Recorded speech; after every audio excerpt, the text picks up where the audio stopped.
नमस्कार, मैं हूं अतुल चौरसिया।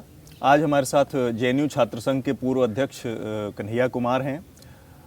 एक साल पहले कन्हैया कुमार ने पूरे देश की मीडिया को, सरकार को, तमाम लोगों को लगभग चमत्कृत कर दिया था।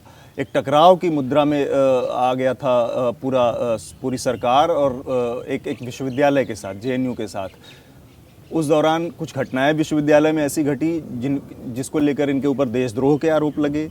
वो चार्जेस अभी भी चल रहे हैं। एक साल बाद बहुत कुछ चीज़ें बदली हैं, ज़्यादातर चीज़ें देश में जस की तस हैं। तो एक बहुत प्रॉमिसिंग फेस के तौर पे जो कन्हैया उस समय उभरे थे, वो एक साल बाद इन चीज़ों को कैसे देख रहे हैं, इन्हीं सब बातों पर आज हम उनसे बात करेंगे। कन्हैया, एक साल हो गए हैं इस घटना को। अब जब आप एक आफ्टर थॉट होता है किसी घटना को लेके, जब आप शांति से बैठ के सोचते हैं, तब उस घटना के बारे में सोचकर क्या लगता है कि जो 9 तारीख को घटना हुई और उसके बाद जिस तरह से चीज़ें आगे बढ़ी, वो किसी और भी रूप में आगे बढ़ सकती थी? सबसे पहले तो आपको बहुत बहुत शुक्रिया, और आपके चैनल के माध्यम से, आपके वेब पेज के माध्यम से जो लोग आपसे जुड़े हैं उनको मैं नमस्कार करना चाहता हूं। और आपको इस बात के लिए शुक्रिया खास करके देना चाहता हूं कि एक साल के बाद भी आप पूछ रहे हैं कि इस एक साल के दौरान हुआ क्या। एक बहुत सीधा सा सवाल है कि मान लीजिए किसी भी यूनिवर्सिटी कैंपस में या देश के किसी हिस्से में कुछ ऐसा होता है जो देश की एकता और अखंडता के खिलाफ हो, कानून के खिलाफ हो और संवैधानिक मूल्यों के खिलाफ हो। उसका तरीका ये है कि कानून उसके ऊपर अपनी कार्रवाई करे, संवैधानिक मूल्यों के हिसाब से जो प्रक्रिया है उस प्रक्रिया को पूरा करके उस मामले का निपटारा किया जाए। जो दोषी हैं उनको सज़ा दिया जाए और निर्दोष को जो है बाइज्जत बरी करके, और अगर सरकार से कहीं अगर गलती हुई है तो सरकार जो है बाकायदा एक जिम्मेदार सरकार का उदाहरण प्रस्तुत करते हुए देश से माफ़ी मांगे। ये स्थिति है। ये एक आइडियल बात है, लेकिन एक्चुअली होता क्या है? होता ये है कि आरोप लगता है कि यूनिवर्सिटी के ऊपर कि एक यूनिवर्सिटी देशद्रोही है। लेकिन एक साल में अगर आप देखेंगे तो हुआ क्या है? आपने कुछ स्टूडेंट को जो पढ़ने लिखने वाले हैं, अपना पढ़ाई करके, नौकरी करके अपना परिवार देखना चाहते हैं, अपने समाज के लिए कुछ करना चाहते हैं, देश के लिए कुछ बेहतर का काम करना चाहते हैं, लेकिन आप अचानक से उनको उठा करके देशद्रोही बना देते हैं और उसकी पूरी ज़िंदगी बदल जाती है। जीवन असामान्य हो जाता है, नौकरी मिलना मुश्किल हो जाता है। नौकरी की तो बात छोड़ दीजिए, मैं पीएचडी कर रहा हूँ, मेरा पासपोर्ट नहीं बन पा रहा है और मुझे फील्ड वर्क के लिए साउथ अफ्रीका जाना था। तो एक सामान्य इंसान के जीवन को, जो पहले से ही अपने जीवन के बहुत सारी चीज़ों को लेकर के स्ट्रगल कर रहा है, उसको असामान्य कर दिया जाता है। और जो मुद्दा था देशद्रोह का, उस मुद्दे पे सरकार के द्वारा कुछ नहीं होती है। उसी मुद्दे पर हम आते हैं कि नहीं, थोड़ा सा उसको, क्योंकि हमारे यहाँ लोगों की याददाश्त बहुत छोटी है, लोग चीज़ों को भूल जाते हैं। तो एक साल बाद जब हम यहाँ बैठे हैं तो फिर से एक बार मैं अगर बहुत कम शब्दों में जानना चाहूँ और लोगों को बताना चाहूँ कि जो आप ये कहा गया कि जो 9 तारीख की घटना हुई उसमें कन्हैया इन्वॉल्व थे और उनके जानकारी में ये सारा कुछ हुआ था, उसकी क्या सच्चाई थी? सबसे पहली बात कि अगर देश के खिलाफ कहीं कुछ बोला गया या किया गया तो कानून के हिसाब से जो कार्रवाई होनी चाहिए वो होनी चाहिए। ठीक है। पहला स्टेप पुलिस करती है कि एफआईआर दर्ज करती है, कुछ लोगों को गिरफ्तार किया जाता है। पुलिस दावा करती है कि इसमें पूरा का पूरा एक समूह है। तो पहला सवाल है कि बाकी लोगों की गिरफ्तारी क्यों नहीं हुई? दूसरा, देशद्रोह जैसे संगीन आरोप यदि लगे हैं तो जिन लोगों के ऊपर आरोप लगे हैं उनको परमानेंट बेल कैसे मिलता है? दूसरा, तीसरा कि अगर वो लोग बेल पे बाहर हैं तो ये सरकार की और पुलिस की जिम्मेवारी है कि इमीडिएटली जो है चार्जशीट फाइल करके उस कार्रवाई को आगे बढ़ाए और देश की जनता के सामने जो इतना बड़ा एक माहौल बनाया गया कि देश में बहुत गलत हो रहा है और सरकार बहुत गंभीर है, तो सरकार अपनी गंभीरता दिखा करके चार्जशीट फाइल करके उस कार्रवाई को आगे बढ़ाए। देखिए ये कितना मजाक है, कितनी बड़ी जो है ये एक साजिश की तरह जो है हम लोग इसको देख पाते हैं कि एक साल होने को है, अभी तक पुलिस ने चार्जशीट फाइल नहीं किया है। देशद्रोह वाले मामले में कोई चार्जशीट फाइल नहीं हुआ है। इसके अलावे जो इस तरह के एलिमेंट हैं जो नहीं चाहते हैं कि इस देश के अंदर संविधान और लोकतंत्र की बात हो, वो एलिमेंट अलग अलग जगह पे अलग अलग मामलों में मॉर्फ वीडियोज़ के आधार पे लगभग 15 न्यायालयों में मेरे खिलाफ केस कर चुके हैं। ठीक है, तो ये कुल मिलाकर के ये मतलब हम लोग समझ पाते हैं कि देश में अगर कोई इंसान पढ़ रहा है, समझ रहा है, अपने जीवन में बेहतर करके समाज के लिए कुछ बेहतर करना चाहता है, तो उसको किसी भी तरीके से रोकना है। आपने एक छोटा सा इशारा किया कि एक साजिश के तहत ये सारी चीज़ें इस तरह से फैलाई गई, जबकि असलियत कुछ और थी। तो वो जो साजिश के तहत जो बाद में चीज़ें हुई कि एक कार्यक्रम हुआ और उसके बाद एक मीडिया हाउस ने उसको जिस तरह से प्रचारित किया, फिर जिस तरह से वो मामले को लोग पुलिस में ले गए, जिस तरह से, तो ये जो साजिश के तहत हुआ, इसमें किस तरह के लोग, क्या इसमें सरकार से जुड़े लोग भी इन्वॉल्व थे, वो लोग, या फिर केवल एक मीडिया हाउस के कहने पर, मतलब पुलिस प्रशासन कई बार तो केवल इनपुट्स के आधार पर काम करता है?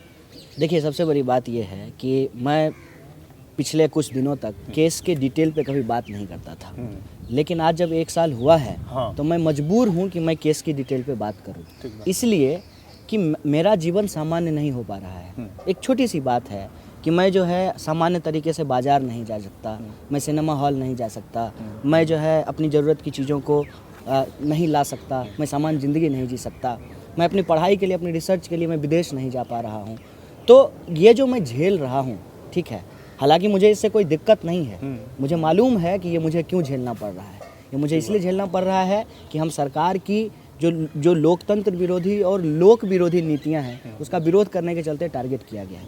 क्या लॉजिक दिया गया, इसलिए हम इसको साजिश बोलते हैं। क्या लॉजिक दिया गया कि भाई कन्हैया कुमार JNU-SU के प्रेसिडेंट हैं, हाँ ठीक है कि वो कार्यक्रम के आयोजक नहीं थे, वहाँ वो मौजूद भी नहीं थे, उन्होंने नारा भी नहीं लगाया, लेकिन चूंकि वो यूनिवर्सिटी के प्रेसिडेंट हैं तो उनकी ये जिम्मेवारी है कि वो जा करके इस कार्यक्रम को रोकते। ये अपने आप में ही पूरी की पूरी कानून व्यवस्था को मजाक बनाने वाली बात है। आप मुझे बताइए कि अगर कहीं पे कोई मारपीट कर रहा हो, ठीक है, तो उस मारपीट को रोकने का काम, जो मारपीट में इन्वॉल्व लोग हैं उन पे कार्रवाई करने का काम पुलिस का है, किसी आम नागरिक का नहीं। आम नागरिक का काम है कि वो पुलिस को इन्फॉर्म करे, पुलिस को बुलाए, कानून वो अपने हाथ में नहीं ले सकता है। पहली बात। उस 9 फरवरी की घटना की बात मैं बताता हूँ आपको कि उस कार्यक्रम के बारे में प्रशासन को पहले से जानकारी थी, तभी तो प्रशासन ने परमिशन दिया और फिर परमिशन कैंसिल किया, पहली बात। दूसरी बात, जब वहाँ कार्यक्रम, तथाकथित कार्यक्रम जब हो रहे थे, पुलिस ऑलरेडी वहाँ मौजूद थी। पुलिस की डायरी में लिखा हुआ है कि 2 ग्रुप के बीच में आपसी झड़प हुई और पीसफुल डिस्पर्सल हो गया। जब पीसफुल डिस्पर्सल हो गया तब सेडिशन का मामला उठ करके कहाँ आता है? मतलब सीधे सीधे तौर पे गलत तरीके से कुछ स्टूडेंट को टारगेट करके, जो स्टूडेंट इस सरकार से आमने सामने कर रहे थे शिक्षा के बाजारीकरण के खिलाफ, सबको रोजगार देने के सवाल पे, और रोहित वेमुला को न्याय दिलाने के लिए जो लोग लड़ रहे थे, उनको सीधे सीधे टारगेट किया गया और उनको देशद्रोही बताया गया। मान लीजिए कि अगर वो देशद्रोही हैं सरकार की नज़र में, तो उन पे अभी तक कार्रवाई क्यों नहीं हुई है, चार्जशीट अभी तक फाइल क्यों नहीं हुआ? ये मामला बिल्कुल क्लियर है कि एक यूनिवर्सिटी को टारगेट करके, कुछ स्टूडेंट को टारगेट करके, जो देश के अंदर असली सवाल थे, जो वादे सरकार के द्वारा जनता को किए गए थे, उनसे जनता का ध्यान भटकाने की कोशिश की। एक और कोशिश हम लोगों ने उस समय देखी, सरकार में जुड़े तमाम लोगों ने एक कैंपेन पूरा चलाया, चाहे वो ABVP के लोग हों बाहर या सरकार पार्टी, भारतीय जनता पार्टी के नेता सुब्रमण्यम स्वामी हों।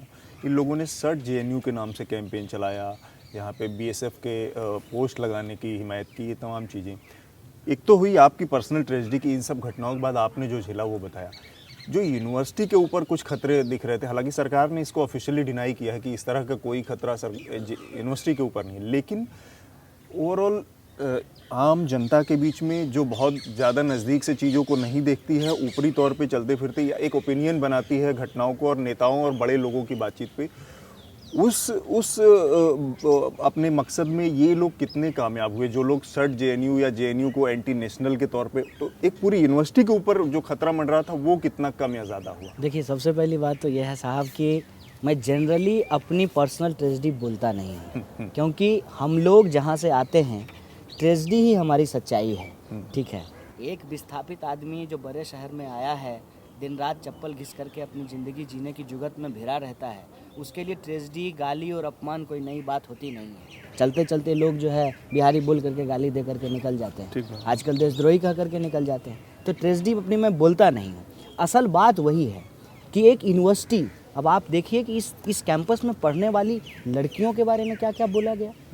उनको जो है बेशिया कहा गया कि यहाँ 3000 कंडोम मिलते हैं। इस तरीके से जो है बदनाम किया गया कैंपस को। एक एक स्टूडेंट जिसके कॉलर के ऊपर, शर्ट के ऊपर JNU लिखा हुआ था, उसको लिंच करने की कोशिश की गई, उनके साथ मारपीट किया गया। JNU के जो टीचर हैं उनको एंटी नेशनल बोला गया, और देश के अंदर, दुनिया के अंदर कोई भी जो JNU के पक्ष में बोला उसको एंटी नेशनल बोला गया। तो मैं तो समझता हूँ कि मेरे ऊपर कुछ नहीं हुआ है। असल जो लोग झेले हैं इस देश में न्याय और सच्चाई के लिए, उनके सामने मेरे साथ जो हुआ वो बहुत कम है। मैं तो समझता हूँ कि चलिए मैं जेएनयू का प्रेसिडेंट था तो मुझे जेल में डाल दिया गया। इस कैंपस में पढ़ने वाले 8000 स्टूडेंट का क्या दोष था कि एक स्टूडेंट को एंटी नेशनल कह दिया गया। इस पूरी की पूरी यूनिवर्सिटी जो पिछले 1969 से लेकर के इस देश को क्या नहीं दिया है, ब्यूरोक्रेट से लेकर के, लीडर से लेकर के, एकेडमिशियन से लेकर के, तमाम तरीके का कंट्रीब्यूशन इस कैंपस का है। तमाम तरीके के रिसर्च पेपर दिए हैं। देश का सबसे उम्दा संस्थान होने के बावजूद जिसको इतनी बदनामी झेलनी पड़ी है, ये सब कुछ सिर्फ इसलिए किया गया है कि इसके पीछे 2 मोटिव है। पहला, जो पब्लिक फंडेड इंस्टीट्यूट है उसको बंद करो, क्योंकि पब्लिक फंडेड इंस्टीट्यूट अगर रहेगा तो कोई भी दूध बेचने वाला का, चूड़ी बेचने वाला का, आंगनवाड़ी में काम करने वाला का बच्चा आकर के पीएचडी करने पड़ेगा। आज देश के अंदर क्या हो रही है कि सबको स्पेस नहीं मिलेगा, सबको सुविधाएं नहीं मिलेगी, सबको एक्सेसिबिलिटी नहीं मिलेगी।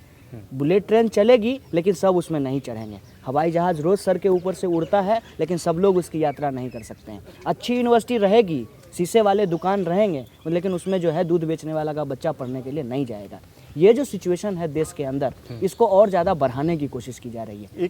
गिने चुने संस्थान है, आप बताइए, उसको जानबूझ करके डिफेम किया गया, क्योंकि यहाँ जब आते हैं सब अल्टर्न लोग पढ़ने के लिए, गरीब, दलित, पिछड़े, आदिवासी, अल्पसंख्यक और पिछड़े क्षेत्रों से जो लोग आते हैं, वहाँ आकर के जब वो पढ़ते लिखते हैं तो अपने हक की मांग करना शुरू करते हैं। तो सरकार चाहती है कि ऐसे इंस्टीट्यूशन को बदनाम किया जाए।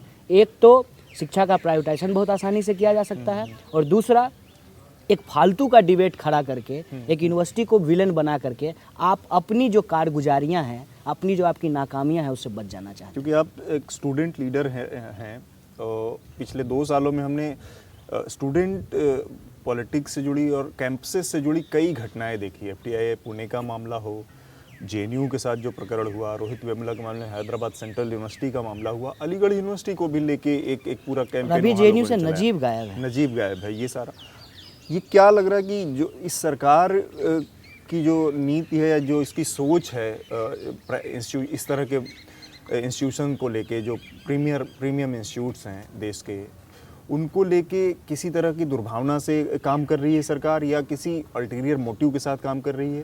देखिए, एक मेथोडोलॉजी है जिसको लेकर के सरकार लगातार काम कर रही है। मेथोडोलॉजी क्या है कि जब से इंडस्ट्रियलाइजेशन का दौर ख़त्म हुआ है मतलब कि बड़ी इंडस्ट्रीज जो थी उनका जब डिसइंटीग्रेशन हुआ है, छोटे छोटे जगह पे जब उत्पादन शुरू हुए हैं, तो कहीं से भी एक संगठित विरोध की संभावना सरकार को दिखती नहीं है। किसान पहले से असंगठित होते हैं, मजदूर यूनियन ख़त्म हो चुके हैं या लगभग ख़त्म होने की कगार पे हैं। मजदूर कानूनों में संशोधन करके यूनियन बनाने और हड़ताल बनाने के अधिकार को ख़त्म कर दिया गया है। तो एक संगठित विरोध होने की संभावना यदि कहीं पर है तो यूनिवर्सिटी कैंपस है। इसीलिए जानबूझ करके प्लान तरीके से यूनिवर्सिटी कैंपस को टारगेट किया जा रहा है। सिर्फ जेएनयू को टारगेट नहीं किया गया। जेएनयू में ऐसा नहीं है कि सिर्फ मुझे टारगेट किया गया।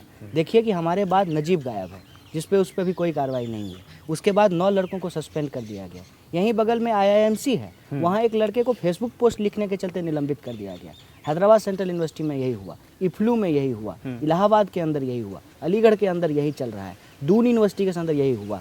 BHU के अंदर 24 घंटे लाइब्रेरी की मांग करने के चलते लोगों को निलंबित कर दिया गया, उनके ऊपर केस कर दिया गया यूनिवर्सिटी एडमिशन के द्वारा। तो ये जो पूरा का पूरा टारगेट है, जहाँ यूनिवर्सिटी को एक वार जोन में तब्दील किया जा रहा है, वो इसलिए किया जा रहा है कि यूनिवर्सिटीज़ के अंदर एक पोटेंशियल है कि समाज और देश के अंदर कुछ अगर गलत होगा तो विद्यार्थी सड़क पे उतर सकते हैं। और विद्यार्थी जब सड़क पे उतरते हैं तो विद्यार्थी आंदोलन की खासियत होती है कि वो एक जन आंदोलन का रूप ले लेता है। क्योंकि जब आप किसी स्टूडेंट को पीटेंगे तो उसके घर वाले भी प्रभावित होंगे, उसके गांव वाले भी प्रभावित होंगे, उसका पूरा का पूरा समाज प्रभावित होगा। तो इस पोटेंशियल को देखते हुए सरकार की जो नीतियाँ हैं, उन नीतियों के चलते जो जनता में असंतोष पैदा हो रहा है, उस असंतोष को चैनलाइज करके यूनिवर्सिटी किसी बदलाव को लीड ना कर ले, किसी परिवर्तन की लड़ाई को ना आगे बढ़ा दे, इसीलिए यूनिवर्सिटी को टारगेट किया जा रहा है। और इसमें एक पॉलिसी लेवल पे भी एक चीज़ जो लगातार चल रही है वो ये है कि एक आइडियोलॉजिकल इम्पोजिशन, एक खास तरह की विचारधारा को यूनिवर्सिटी के ऊपर थोपना,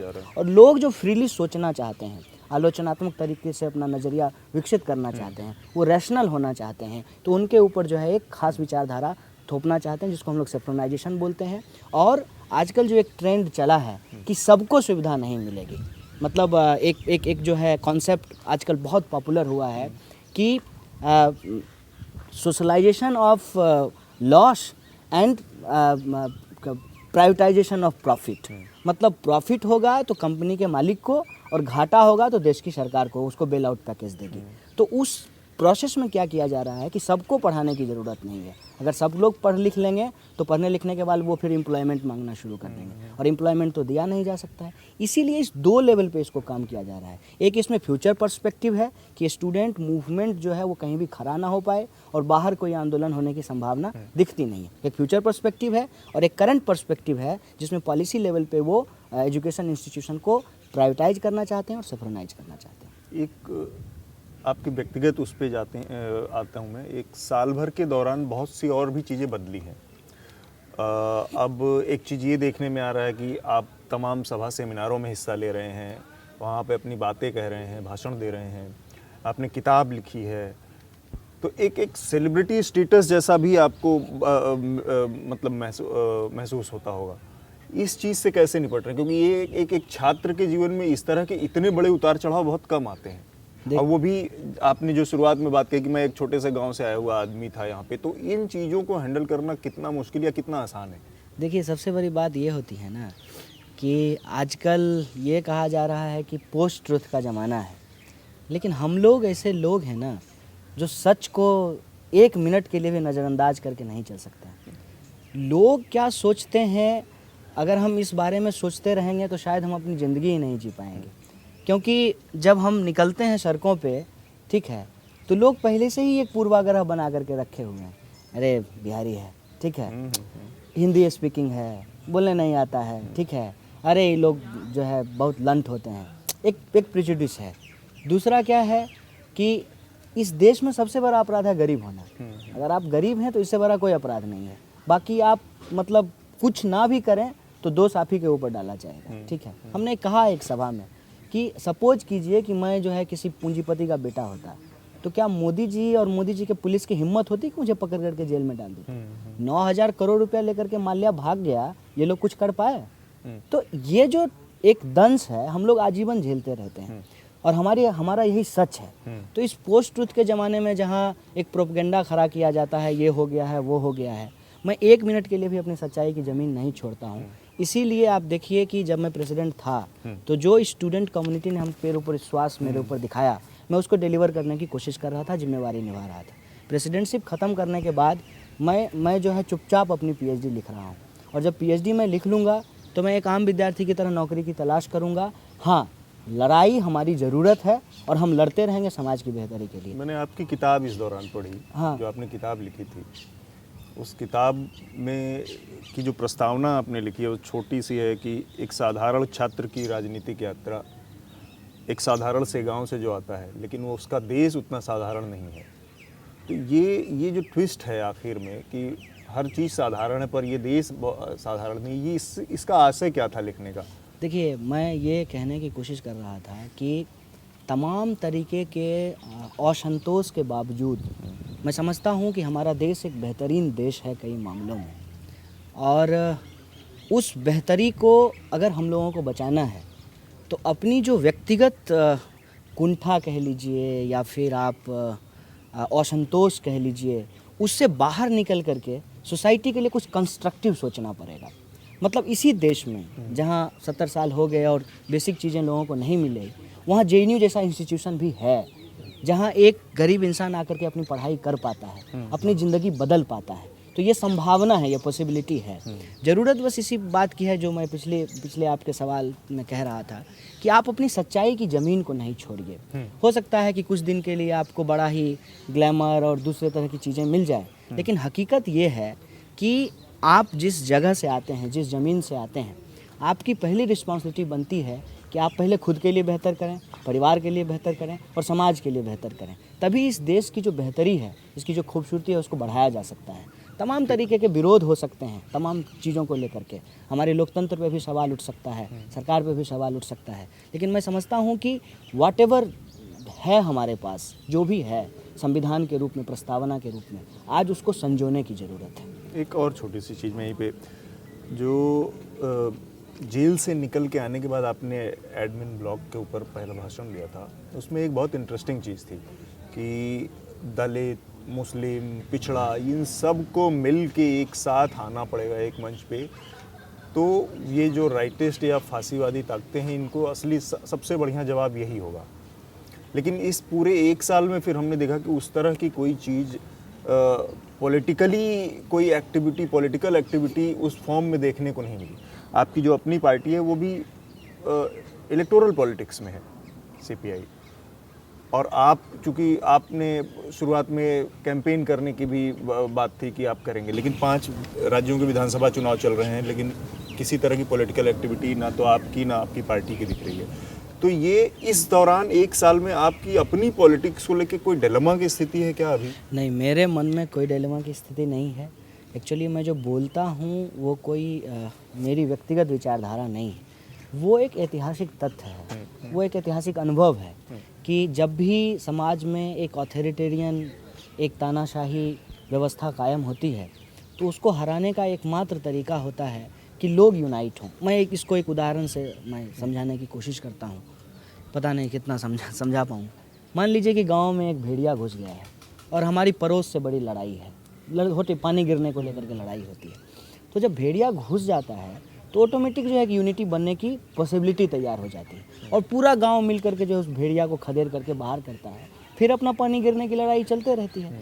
तो उसी तरीके का कोई सिचुएशन जो है ना इस देश और इस दुनिया में बन चुका है कि ऐसे लोग पावर में आ रहे हैं जो बेसिकली सिनिकल हैं, जिनको कानून से कोई मतलब नहीं है, पावर से कोई मतलब नहीं है, उनका जो मन होगा वो कर देंगे, ठीक है। वो रूल्स और नॉर्म्स में बिलीव नहीं करते हैं, वो कलेक्टिव आइडिया में बिलीव नहीं करते हैं। इंडिविजुअलिज्म उनके लिए जो है एकदम टॉप की चीज़ है। उनको जो मन में आएगा वे मन मतंगी ढंग से कुछ भी कर देंगे। मन करेगा डिमोनेटाइजेशन कर देंगे, मन करेगा कुछ कर देंगे, मतलब ये देखने की कोशिश नहीं करेंगे कि समाज में इसका क्या असर पड़ने वाला है। तो ऐसे सिचुएशन में सब लोगों को जुड़ने की ज़रूरत है। जहाँ तक इसको लेकर के राजनीतिक एक्टिविटी का सवाल है, मैं बिल्कुल क्लियर हूँ कि एक यूनाइटेड फ्रंट की ज़रूरत है और यूनाइटेड फ्रंट जो है वो मिनिमम अंडरस्टैंडिंग पे मैक्सिमम यूनिटी बनाने की जो मेथड है उसी पे डेवलप किया जा सकता है। जहाँ तक पार्टी का सवाल है, मैं किसी भी राजनीतिक दल का सदस्य नहीं हूँ, मैं एक स्टूडेंट विंग का मेंबर हूँ और मैं किसी भी मेनस्ट्रीम पॉलिटिकल पार्टी का सदस्य नहीं हूँ।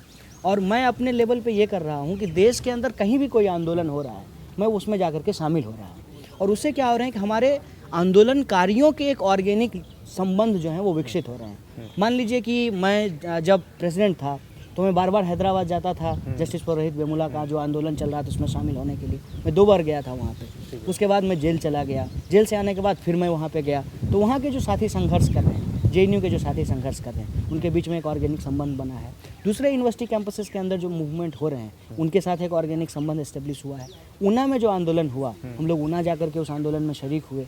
तो फिर हम और जिग्नेश जो है वो सफाई कर्मचारियों का एक बड़ा आंदोलन जब मुंबई में चल रहा था तो उसमें जा करके शामिल हुए। तो कुल मिलाकर के ये हो रहा है कि आंदोलन में एक एकता बनती हुई नज़र आ रही है, लेकिन उसका एक प्लेटफॉर्म के रूप में कल्मिनेशन अभी नहीं हो पाया। लेकिन मैं समझता हूँ कि ये लड़ाई जो है वो लंबी है, क्योंकि अभी तो मान लीजिए सिर्फ इसी सरकार के जो हैं 2.5 साल और बचे हुए हैं। पता नहीं आगे भी क्या होगा। अगर देश में एक पॉलिटिकल अल्टरनेटिव की कमी रहती है तो ये गुनागणित करके फिर से जीतने में कामयाब हो सकते हैं।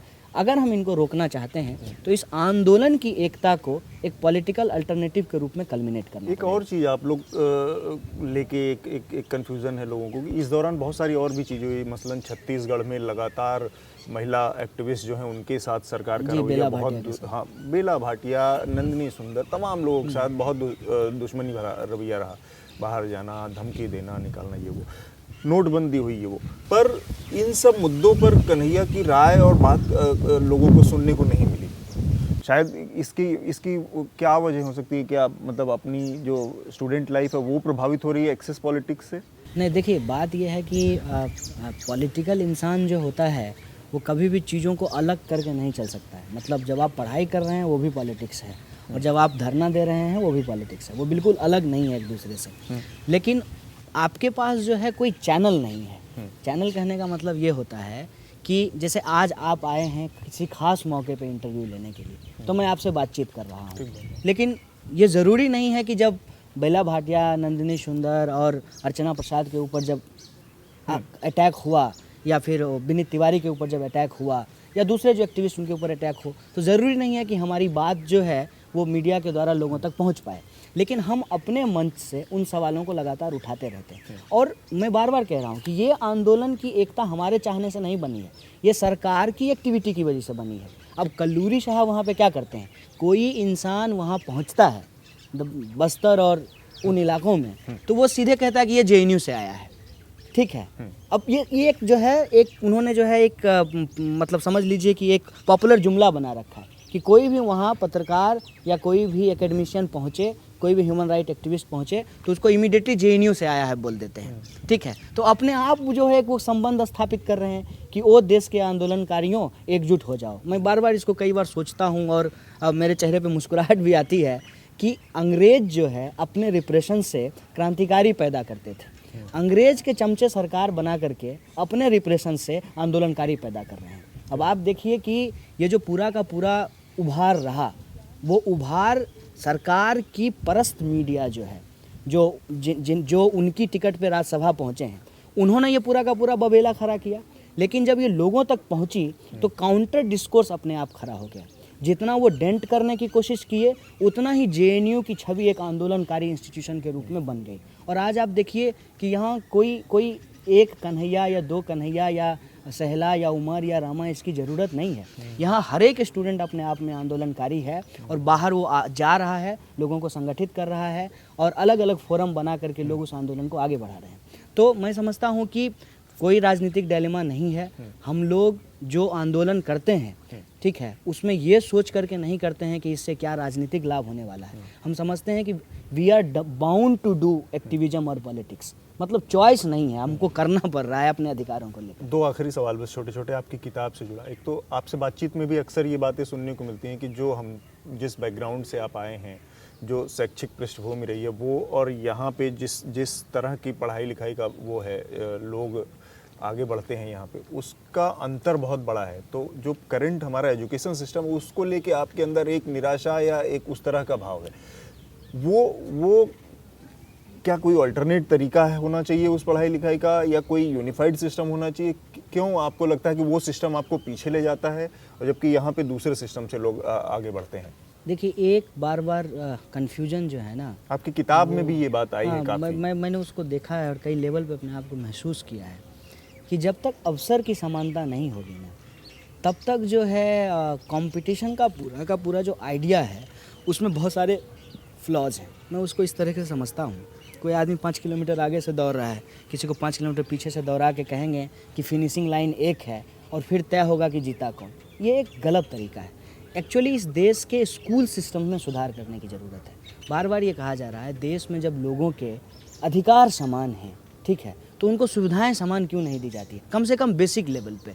बाकी जो लोग एफोर्ड कर सकते हैं उनके लिए आप चलाइए, आप जेट प्लेन चलाइए, आप पैराशूट उनको दे दीजिए और जो है आप बुलेट ट्रेन भी चलाइए, उसमें कोई दिक्कत नहीं है। लेकिन एक बेसिक लेवल पे तो एक यूनिफाइड सिस्टम तो डेवलप करना पड़ेगा ना। इसीलिए हम लोग एक स्लोगन देते थे, राष्ट्रपति हो या चपरासी की संतान, सबको शिक्षा एक समान, कि कम से कम स्कूल सिस्टम जो है उसको आप यूनिफाइड कीजिए, तभी जा करके जो है आप कंपटीशन का जो मॉडल है जिसमें आप कहते हैं कि हम लोगों को सेलेक्ट करते हैं, हमने बार बार लिखा है इस बात को, दरअसल आप सेलेक्ट नहीं करते हैं, आप रिजेक्ट करते हैं। अब ये रिजेक्शन का पूरा तरीका है। तो ऊपर आप जो है उसको फिर डाइवर्स कीजिए, अलग अलग एरिया में उसको डेवलप कीजिए, लेकिन बेसिक लेवल पे उसको यूनिफाइड करने की ज़रूरत है। आखिरी सवाल है, हालांकि ये बहुत व्यक्तिगत तौर पर सवाल है, तो उसका जवाब आप चाहें तो दें, चाहे तो ना दें। कई तरह के र्यूमर हमने सुने इस दौरान जो आपने किताब लिखी उसके लिए।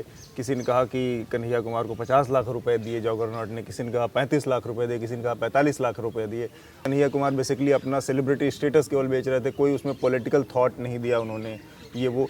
क्या इस पर कोई रोशनी डालना चाहेंगे? एक्चुअली क्या डील थी आपकी? अगर चाहें तो दें, नहीं तो बिल्कुल मैं कोशिश करता हूँ कि जब मैं सवाल पूछता हूँ तो लोगों के सवाल का जवाब दूँ। अब कितना वो सहमत होते हैं और असहमत होते हैं उनका मसला है।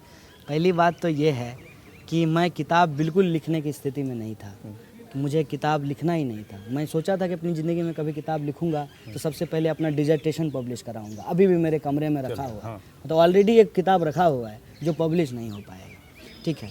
दूसरा फिर हमारा थीसिस पब्लिश होगा। तो मेरे दिमाग में था ही नहीं कि इस तरह की चीज़ें हमारे जीवन में घटेगी और हमको इस तरीके का काम करना पड़े। तमाम तरीके की बात आई, ठीक है, लेकिन उसमें सबसे जो मार्केबल बात थी दोस्तों के द्वारा कि देखो सोसाइटी में बहुत तरह के नैरेटिव्स हैं और तुम मानो ना मानो लेकिन प्रोपेगेंडा का असर लोगों के दिमाग पे होता है और एक प्रोपेगेंडा फैला दिया गया है कि तुम देशद्रोही हो, तो तुमको अपने हिस्से का सच बोलना चाहिए, ठीक है। अब अपने हिस्से का सच बोलना अगर आप चाहते हैं तो आपके पास प्लेटफॉर्म होना चाहिए। अब मान लीजिए कि मुझे इंटरव्यू देना है तो रातों रात तो हम तो कोई टीवी चैनल तो बना नहीं लेंगे। अब टीवी चैनल जो है वो सारा का सारा कॉरपोरेट लोगों का है, तो उसके पास जाकर के इंटरव्यू देना पड़ेगा, ठीक है। तो उन्होंने कहा कि तो ठीक है, अगर जो लोग आ रहे हैं उसके साथ आप किताब लिखिए, इसमें क्या दिक्कत है। हमने कहा ठीक है, लेकिन जब आप किताब लिखने के लिए जाते हैं तो वो एक बिजनेस है, एक धंधा है, उसके अपने नॉर्म्स हैं, रूल्स हैं, प्रोसीजर हैं। हालांकि मैं बराबर कोशिश किया कि मैं उससे बाहर रहूं और बहुत हद तक बाहर भी हूं। एक रॉयल्टी जो है लोगों ने दिया है, ठीक है, लेकिन मेरी कोशिश ये नहीं है कि उस रॉयल्टी को और बढ़ाया जाए, उसके और जो हैं सीरीज और वर्जन, मैं उस पर ध्यान नहीं दे रहा हूँ। मैं इस पे ज़रूर ध्यान दे रहा हूँ कि ज़्यादा से ज़्यादा लोगों तक इसको किस तरीके से पहुँचाया जाए। शुरू में हमने जो है प्रकाशक से बात की है, एक टाइम के बाद जब वो किताब फ्री हो जाएगी तो मैं चाहता हूँ कि उसका पूरा का पूरा हिस्सा जो है वो मैं फ्री इंटरनेट पे डाल दूँ ताकि लोग उसको पढ़ सकें। ये मेरा एम्बिशन है, मैं करना चाहता हूँ। रही बात पॉलिटिकल थॉट की, देखिए मैं कोई थ्योरिटिशियन हूँ नहीं, एक ऑर्डिनरी सा आदमी हूँ। जीवन के जो अनुभव हैं बायोग्राफी के रूप में नहीं, जो इम्पोर्टेंट मेमोयर हैं, इस रूप में मैंने बस लोगों से साझा किया है। इसलिए साझा किया है कि बहुत सारी बातें हैं कि जो है कांग्रेस में रहा है, कांग्रेस का पैसा है, फ्लाइट में घूमता है, ठीक है, ये तमाम तरीके के जो प्रोपेगेंडा फैलाया जाता है। तो हमको लगा कि भाई जिसके ऊपर आरोप है कम से कम उसका ये जिम्मेवारी तो उसकी बनती है कि अपने हिस्से का सच बोल दे। देशद्रोह किसी के ऊपर भी बहुत संगीन आरोप है। हम उम्मीद करते हैं कि देश की न्यायपालिका जल्द से जल्द इस मामले में न्याय करे, जो भी सच है वो जनता के सामने आए और कन्हैया कुमार को भी न्याय मिले अपने हिस्से का। हमसे बात करने के लिए बहुत बहुत धन्यवाद। शुक्रिया।